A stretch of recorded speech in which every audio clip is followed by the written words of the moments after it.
Alright everybody, in this video I'm going to be showing you guys how to create those smooth and realistic sounding guitar beats from scratch in FL Studio. In this one we're not going to be using any real guitars like we have over there. We're actually only going to be using VSTs. So I'm really going to make sure that you guys can nail down that realistic sound out of using guitar VSTs. So let's not waste any more time, let's just jump straight in.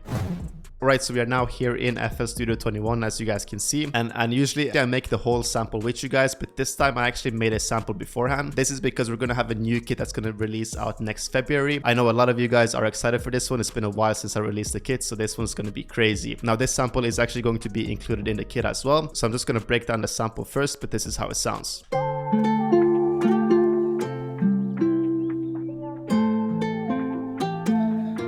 Yeah, this is smooth. You can even hear how realistic it sounds. Alright, so you guys heard a sample. It's actually a very simple sample to recreate, so I'm just going to start breaking down the guitar first. Now the guitar I was using for this one is actually this nylon sky guitar in Omnisphere. It is from the Sonic extension, and I highly recommend you guys to use this guitar because it actually sounds super realistic just as a VST. So to start off with, we're just going to break down the pattern. The BPM is 115 and the key we are working in is also going to be E minor.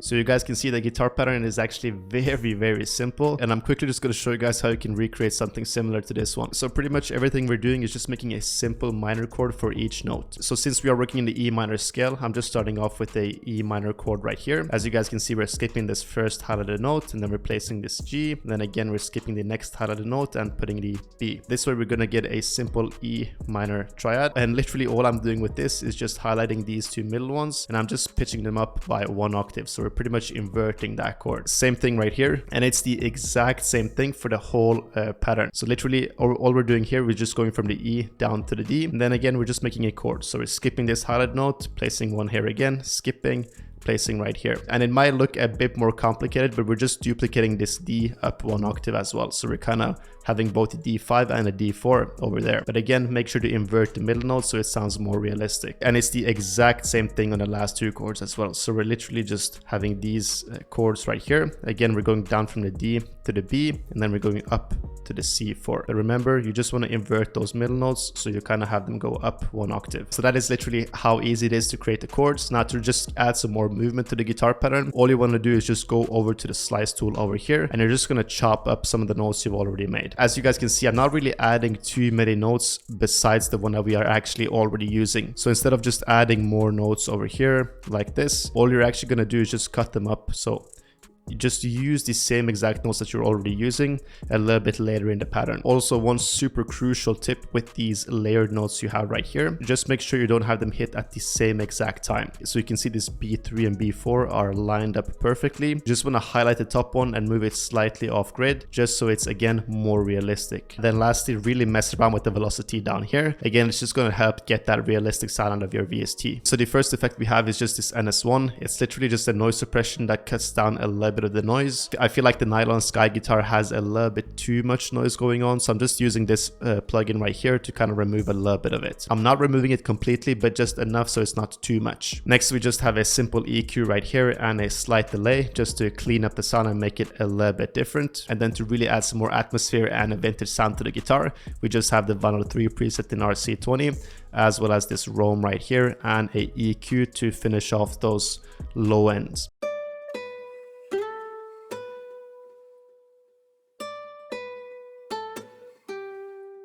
Next, I open up the same guitar in Omnisphere, but I actually went for this legato blues one just because it gives it a little bit of a different sound to our first guitar. Now this is how the top line sounds by itself.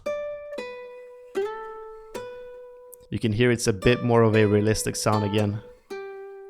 So the key to really getting the realistic sound out of this one is, first of all, you want to mess around with the velocities a little bit higher up, and then you also want to come into the notes and make sure that they stop a little bit before the next note would actually hit. So as you guys can see right here, instead of having it extended all the way like this, we're actually just going to cut it a little bit short because it's going to give off the sound that you're actually pulling off the guitar string if you were to play a real one. Same thing we're doing right here, just having it stop a little bit before this right here.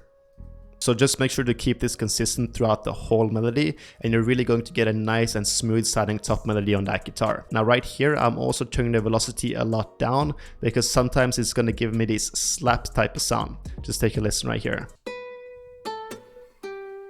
That slap type of noise right there actually makes it super realistic, because it's almost hard to recreate this in some other way than actually just slapping the guitar. So this guitar preset is actually super crucial to really get that type of sound. Now the effects for the top melody are actually the same exact ones as the first guitar. I just did add a little bit more mix to the reverb to get more of an atmospheric type of sound. But that is actually how easy it is to recreate that guitar sound. This is how the guitar sounds together. Super realistic. Literally just off of a VST as well. It's crazy. Next thing I did was I just dragged in a random one shot. You can pretty much just pick any one. All I did with this one was that I just hit the reverse button, went into the mixer, added a lot of reverb right here, as well as an EQ to really cut out the high end, because we don't want too much of that. And lastly, I just had this pancake too to make sure it pans from left to right. It is actually a very subtle sound, but it's gonna add a little bit of depth to the sample. So you can hear how subtle that sound really is. It's not too much going on, but it's gonna add that depth, like I said. Then I also added this vocal that I found in Splice.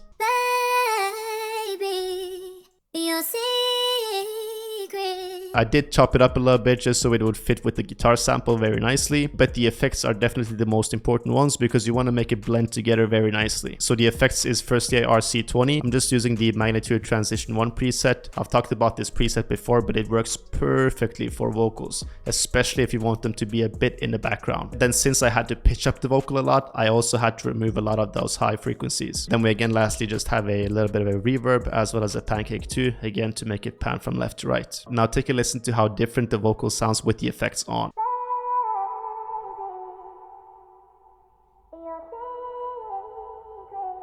To finish off the whole sample, I just added a little bit of a percussion and a texture as well. So this kind of just adds a little bit of a groove and a bounce to the sample. And also having that bird texture in the background kind of adds more atmosphere and also makes it even more realistic. It almost sounds like it's being played outside. Now with the whole sample finished, I just rendered it out and I also pitched it down by 2 semitones to get a bit of a different sound.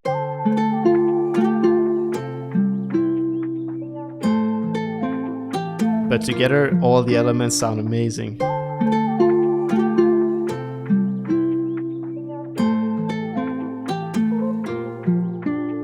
Alright, so now with the sample finished, I think it's time we add some drums. As for all the drum sounds I'm using, they are of course coming from the Mirage multi-kit. So if you guys like any of the drum sounds you hear in this video, make sure to check out the kit. It is on my website, which is BBMarko.com, or you guys could just click the first link down below.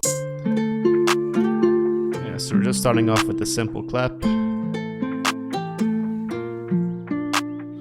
Copy that over and turn up the velocity a bit.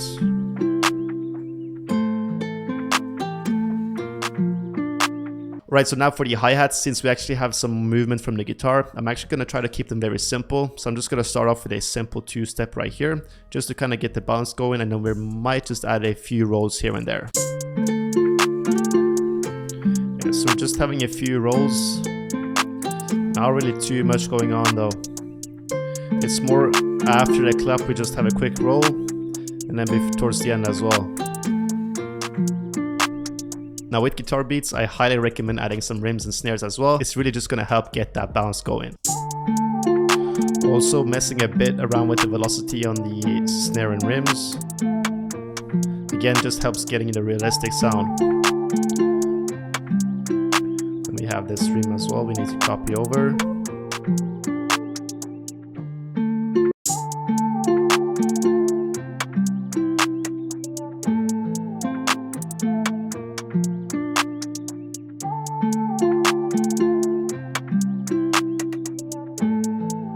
Having a bit of a roll right there. Now, right now that we have the simple bounce down, it's time we add both the kick and the 808. We're actually going to start off with the kick because I just want to get the bounce going, and then we're just going to copy the same exact kick pattern over to that 808.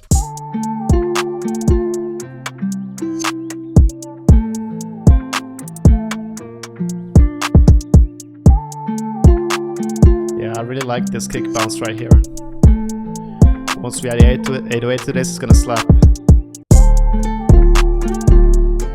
So this is with the 808.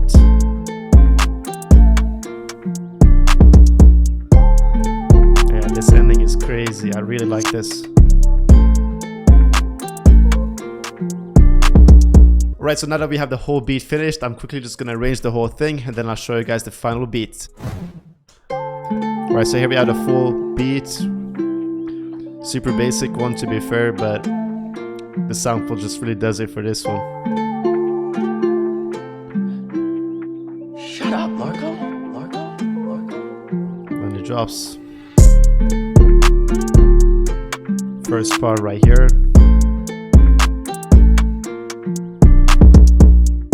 Yeah, those drums are super hard.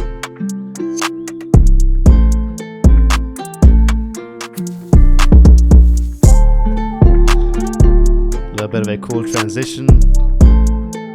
Vocals come in.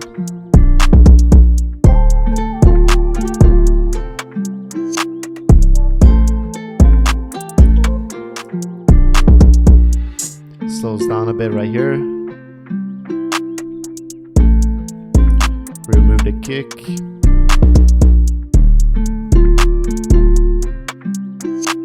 Dude, this is a vibe. Drops back in.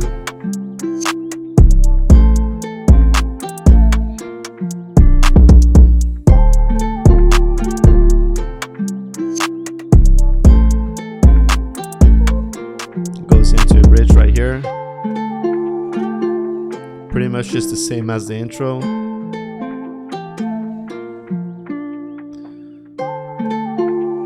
And it just slowly builds back into the drop.